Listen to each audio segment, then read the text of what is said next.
So today we're going to work on the area of a rectangular prism. And the first thing I did was looked at the picture and identified the variables. So the variables were already there, but I identified the height, the length, and the weight, which are your variables H, L, and W. And that is our step one. And the way that I did it to identify it in the formula is the first two, then the second two, then the last one, and the first one. So that's why this one has the straight line pink, straight line green, squiggly line pink. So that way you can see my pattern. Second step is make sure that you have the correct formula. This is the formula for area of a rectangular prism. 2 times height and length plus 2 times length and width plus 2 times width and height.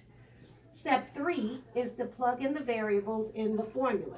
So notice I took the height and the length and plugged it in, did the same with the length and width, did the same for the width and height. Then I did my work. Action step, plug and play, use your order of operations, parentheses, exponents, multiplication, division, addition, and subtraction. And we have parentheses, so that's what we work. That's our first step. Once we do that, we plug in those answers in the formula. Step 5. Once we plug that in, we still have parentheses to get rid of. So we do that. So we do that action step when we multiply. Step 7 is once we have that answer, we plug that in. Stay there. We plug that in, and then we add this up, and then we have our step 8, which is plugging it in our equation. So A equals 308.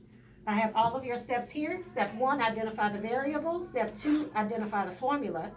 Step 3, plug in the variables in the formula. Step 4, action. So you plug and play. Use your order of operations. This is the first step. Step 5, plug in the answers to the formula and take your next step in the order of operations, which in this case is multiplication. Step 7 is plug in the answers in the formula and you take your action step. You do your addition in the order of operations. Step 9, you plug in the answers into the formula and you have it here and you square whatever it is, whether it's inches or millimeters, whatever it is. You square it. Any questions? Nope. All right, you can stop.